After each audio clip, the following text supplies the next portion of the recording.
moly. Oh, it hasn't sunk in yet at all, man. I just did it. Also, is this on frame? I don't know. Oh. Oh, I'm sorry, man. Jeez Louise. It definitely hasn't sunk in yet at all. Hello. My name is Grin. Your weirdo friend or whatever. I don't know. The incredible late bloomer, kinda sorta thing. Whatever. Yeah. So, for those guys who were utterly confused, a while back I made a video, Let's Talk or whatever it is. Oh man, is this the first Let's Talk we've made in like a month? Jesus Christ. Anyways, a while back I made a video series where I basically was telling you guys that one, not only did I get my learners, which is cool because I'm 22 for those guys who do not know. That's kind of weird, someone getting their learners that late. If you're out there and you haven't gotten your learners yet, you're okay. Just wanted to not trying to predispose my things on you, but I can only describe how I feel in this. So anyways, a while back, I uploaded a video of me saying, hey guys, I got my learners, and then following that was, oh my god, I got my dream car, which was a very small, old-fashioned Jeep that my dad used to drive around in when we were younger, and I just have, it's out of all the cars in the world, I would have chosen that one to have.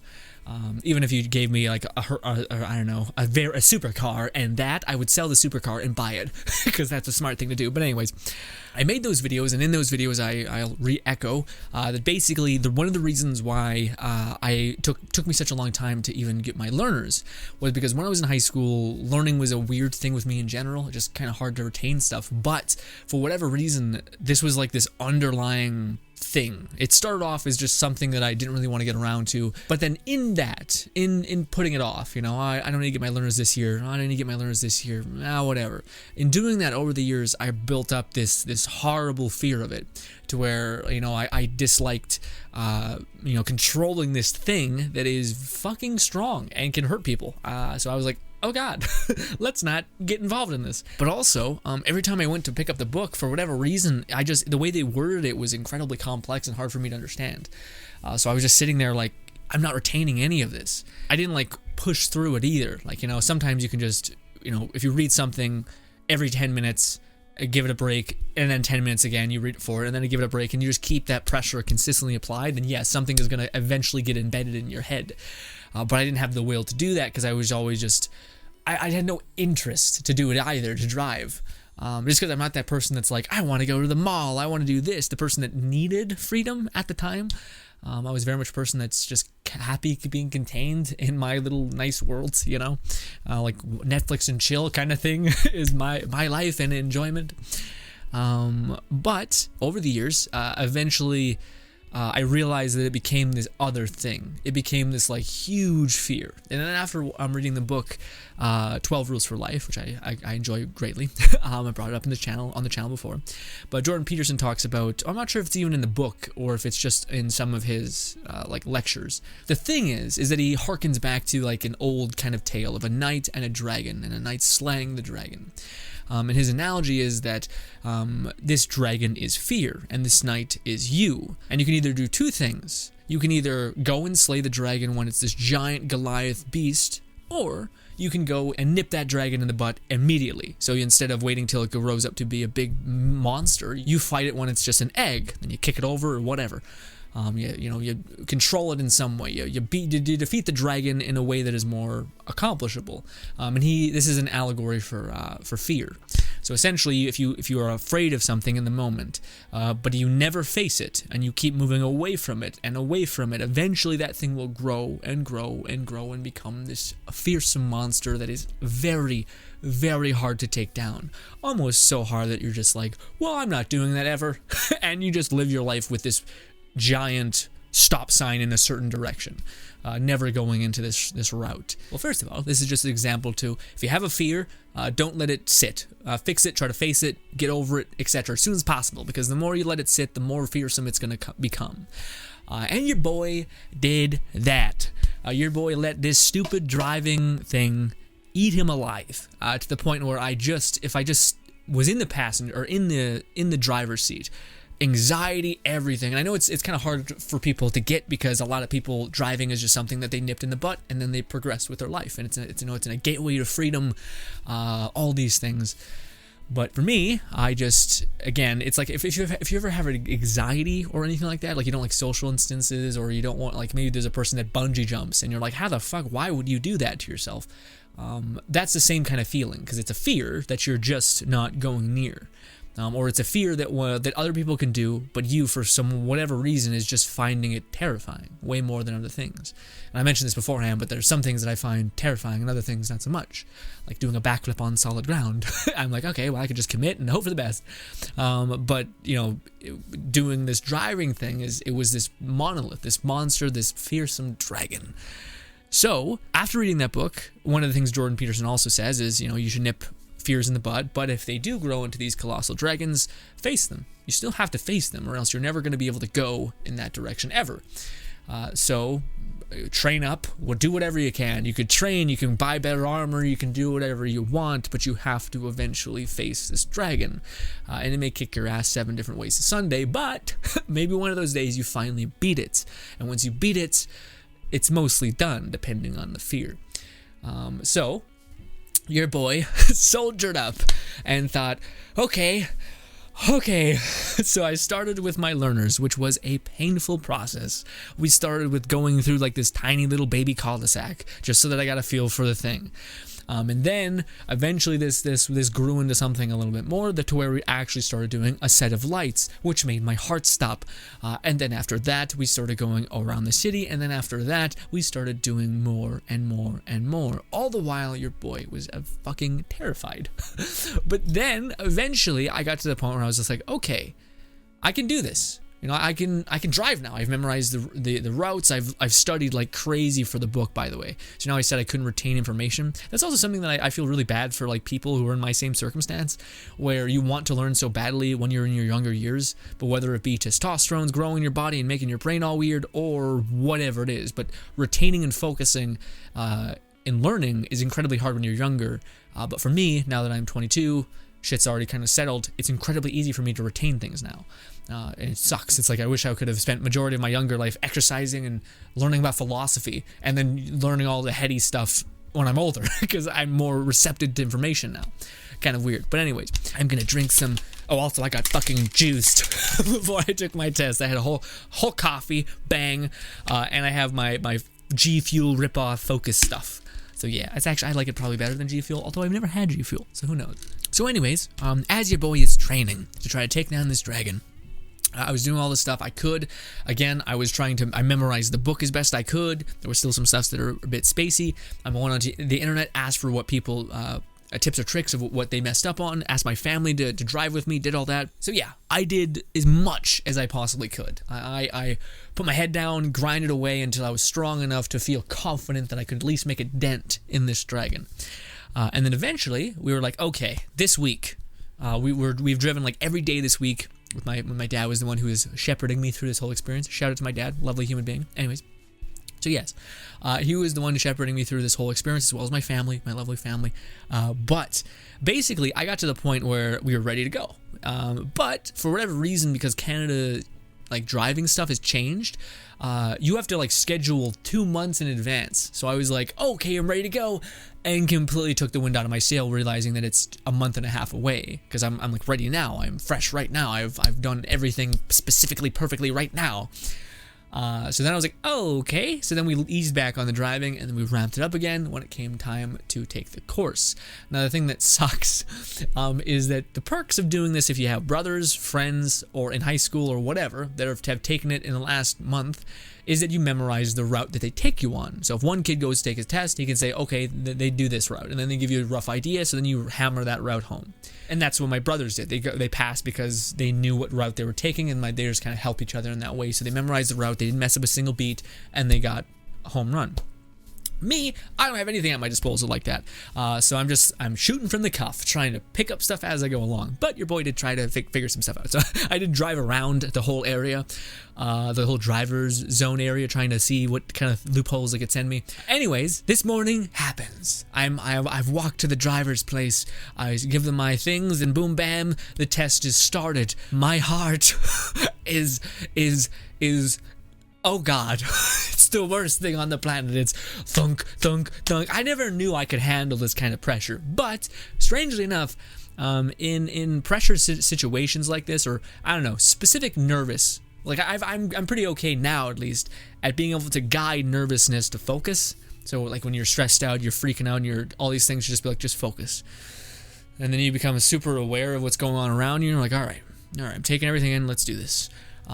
But because I waited so long, all the people's previous information that they gave me were kind of like reduced. Like one of the things was I had no idea that you had to, in the exam, I know you had to parallel park, which is bullshit because there's some of those driving tests out there that are like in America where you don't have to parallel park. What in the fuck is your problem? Anyways, regardless, so you have to parallel park in the test. I knew that. I knew you have to do lane changes, all those things. But the other thing that I did not know was that you have to do a parking up a hill kind of scenario, but we don't have any hills in where I live, any like parking on a hill kind of places, so we just have to simulate it if we did. But for me, I simulate things. So first of all, I had no idea that was a thing. So it's like, oh, okay. When I'm sitting in the like getting ready for the test, I'm like, I didn't practice that. Okay. I knew what the rules were. Like if you're parking up a hill with a curb, you aim your wheels to hit the curb, your front wheels, so you turn left. If there's no curb, then you turn right, so that your back end just gets put in the ditch or whatever. And then you're parking down, you aim for your car going into the ditch. Anyways, so I knew the rules. We eventually got to that place, and I was just like, wait. And in my head, I was stressed out of my mind, so I was getting kind of jumbled. And the reason why I did the turn that I did was because basically I always think of like the worst case scenario to where if you were parking on a hill, so say you're on a hill, and then there's a car right here, and then you're aiming for this empty space. So would you not, I mean, I guess you would just slide in there if there was enough space. But anyways, I parallel parked. So I came up here and I did another parallel park, and I made sure my wheels hit, which he lovingly accepted. so yeah, well, actually my wheels were close to hitting, but not quite. So I got a ding, but not a fail. Oh, by the way, I didn't tell you the cherry on top. So again, I took every countermeasure I possibly could because I didn't want to. Again, this is us fighting a dragon. Okay, to me, I'm not gonna bitch out and go with a wooden sword. I'm gonna get every advancement that I possibly can. So I did. So that I talked to my brothers and we found the route that they did in their test. So I'm like, okay, well maybe it hasn't changed in the 2 or 3 years that they've taken it. Good. No, it's completely different. And it's funny because my dad, who was watching out from the mirror, he's seen that we didn't turn left, which was you leave the driving place and then you turn left into a different lane, and then you keep going in far left, and they want to see that you're lane changing, but also you're doing your shoulder checks, but also you're not just gliding through 2 lanes, you're staying put and then moving again. But no, no, they didn't do that. They just went straight, and we took a right. And my dad said his heart just dropped. Both mine and his dropped when he said that, because we were like, we haven't taken any tests going this way. Like, we didn't practice at all down this route. So I had a route that I had no idea about. Not a single idea. Nothing. Completely nada. So I'm driving with zero understanding of where I'm going. Nothing. I can't describe it. Like, nothing. I've never been down these roads ever. So anyways, I'm turning right. And I honestly, a shout out to the instructor that gave me a hell of a pass. I didn't get a great score. I got like a 70 or something, so I could have failed really close, but he could have failed me with this one. But basically, there was an uncontrolled intersection, and I've never done this before. This kind of like, basically, you're turning left, so you need to make sure there's a clear opening for you to do it. And I figured, oh shit, did I miss a stop sign? Because I did come to a complete stop, but then I looked, and I turned, and thank God, it all worked out, because basically, there was only one car coming, and he was turning right. Now, if I would have committed and gone, then that would have counted. And I think I worded it pretty well as well, because I said the only reason I started to stop in my left turn is because the dude said, whoa, whoa, and pointed to the car coming to the right. And I'm kind of being confusing. But basically, I did not have the right of way. I turned into this left lane. because I've never been in this kind of a section. So I'm definitely going to go back and hammer that intersection kind of thing home because I've never experienced it before. So I was like, oh, okay, you know, just people being like, he passed you and you're a bad driver. Well, listen, man, I'll try to make the best of a bad situation. But anyways, so yeah, basically I went to turn, there was cars coming, I should have made sure there was a complete clear way to go, but the only reason he passed me is because that dude signaled from far back and I was turning, and he was saying that it was enough time to where you could have made it if you committed, but then I also said, well, the reason why I stopped and I slowed down is because you were pointing and saying like, whoa, and I thought I was going to get hit. So he was like, okay. So I think he kind of was like, I might have confused you, so I'll let it pass. Thank God. I had no idea. Anyways, again, I'll go back and hammer that home for sure. But we ended up going down again a road that I had no idea, but I was just looking. By the way, when that happened, I was like, I'm sorry. I'm sorry. And I just kept going on. But I was in my head, I thought I failed. But I was like, okay, well, hopefully this guy will take me through the course again. And I'll be able to, what do you call it? Like get an understanding for the test, even if I failed. You know, hopefully this guy will take me through the normal beats and I'll be able to understand everything, right? For next time. But anyways, we did the test, and as soon as we got out of residential bullshit, like the school zones and stuff, which I already knew how to do, we got into the city, which is where we were training, by the way. We were training with lions, and this guy threw me kittens, and I was ready for lions. Okay, so it pissed me off. We were in like some sort of back alley. Anyways, I was ready for like in the middle of the city, cars past me having to wait for my opening, and then easing in as I'm waiting for other people to see what they're doing, if they're gonna speed up or slow down. Anyways. Eventually we got into the city, and I was like, okay, this is good. And I think the guy, that is also one of the reasons why the guy took a little easy on me on that one, is because I have never been down that route. So he's like, okay, I understand the confusion. But anyways, as soon as we got into the city, I never made one single fail, because that's where we're training. So again, we were lane changing, doing all that stuff.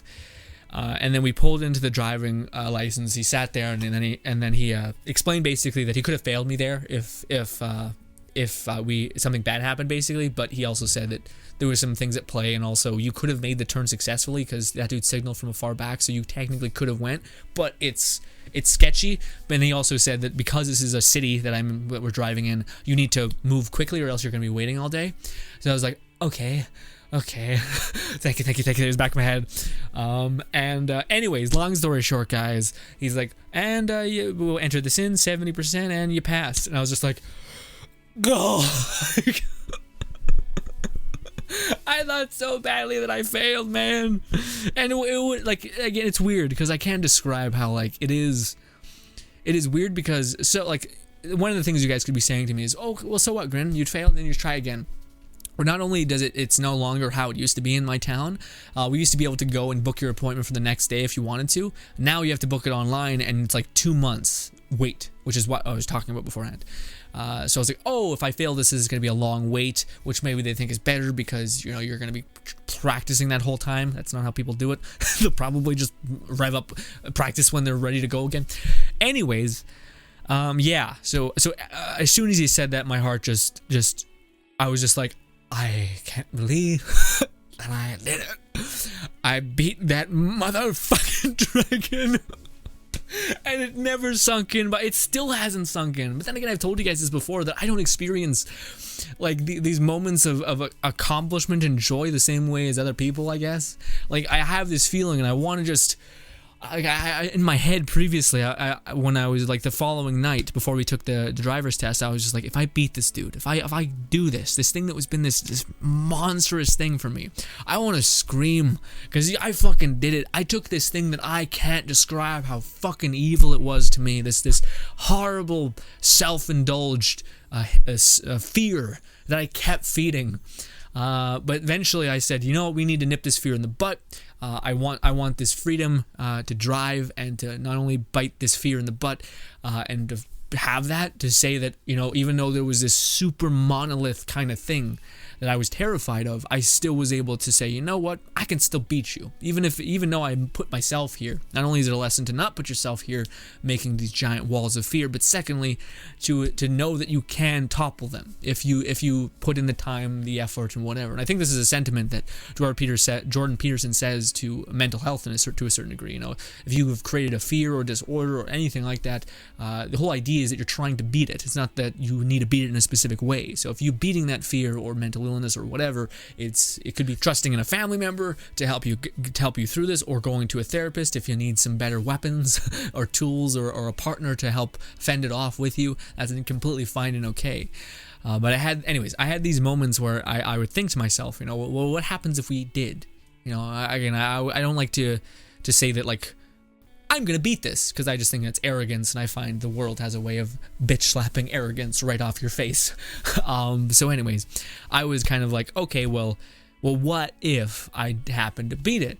And I thought to myself that I would just have this feeling of like, oh, like I just want to scream, because I can't describe how, again, it is that thing for me. It is this stupid, dumb thing that I've made for myself, but it is this towering, hateful, fear-ridden nonsense that I've put myself in. And to know that you have broken free of that to an extent, I still need to keep making sure I drive, or else the fear will build up again. But I have my license. No more learners. I can drive by myself now. It's still a bit terrifying. I did it. And again, I can't describe how much, like, I feel like my soul is not built for that. It's not built for this combustion of emotion when seeing victory. To me, it's built like, okay, we've won. Good. Like, now what? Kind of thing, like focusing on the horizon, not enjoying the present, which is kind of an issue, I think. But that's the thing. I enjoy, I think, the chase of things more than the victory itself, I guess, which is weird.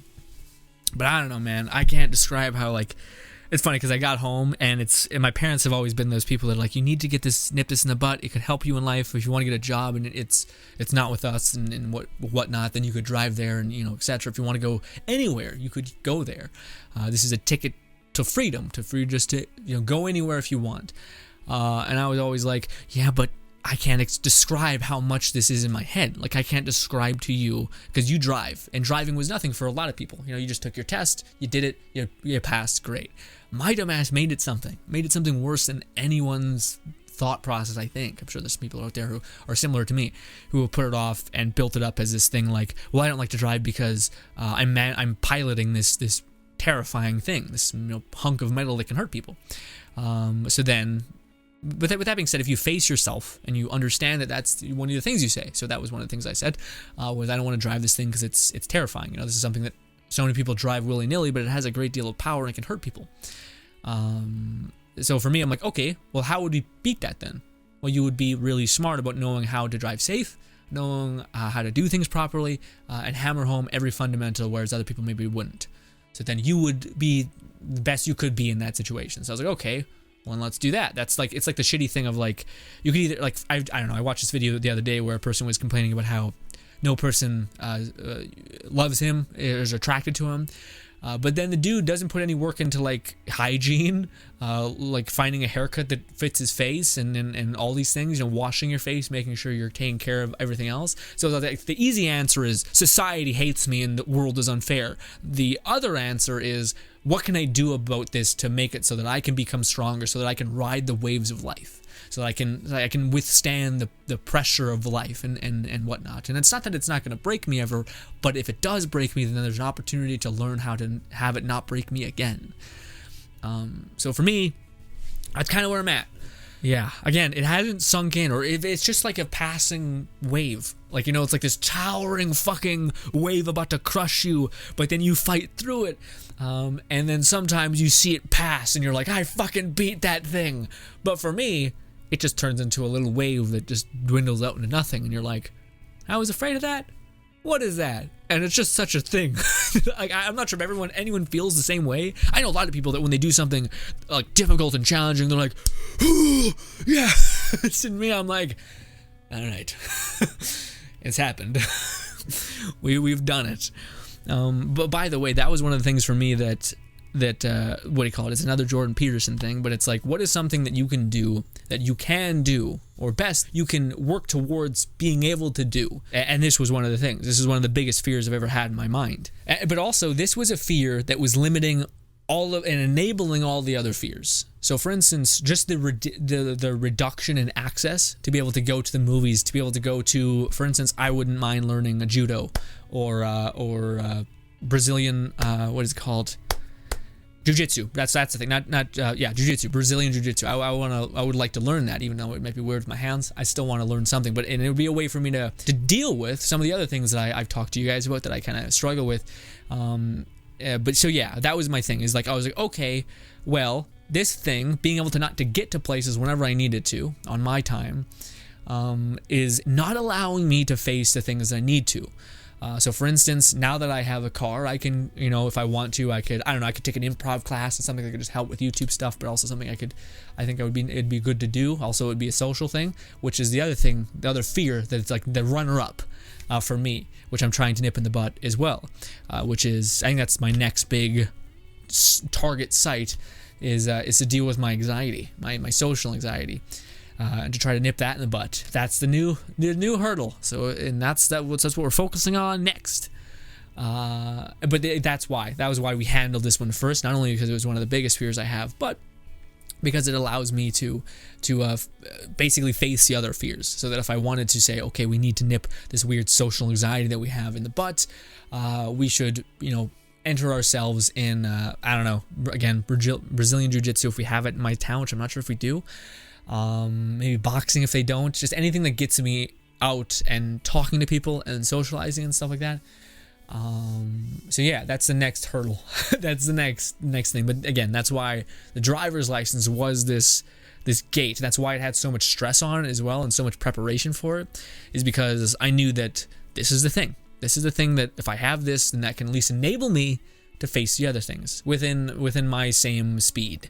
Like I probably could have asked my brothers or my family to help like drive me to this place and that place, but I don't want to be a burden. And secondly, I would just like to nip that in the butt myself as well, and to just like say if I want to go 3 times a week I could, or maybe within the job and YouTube and time and but yeah, I don't know, because again, there's a part of me that's like it hasn't set in yet. The fact that I did beat this thing. And it's not over, because again, I still find that like little parasite that's slightly alive. That's like, if I go without driving for a couple months, I could totally see that growing back up and being like, hey, by the way, you're piloting this thing. Do you remember those rules? What if you get to a place where you don't remember what to do?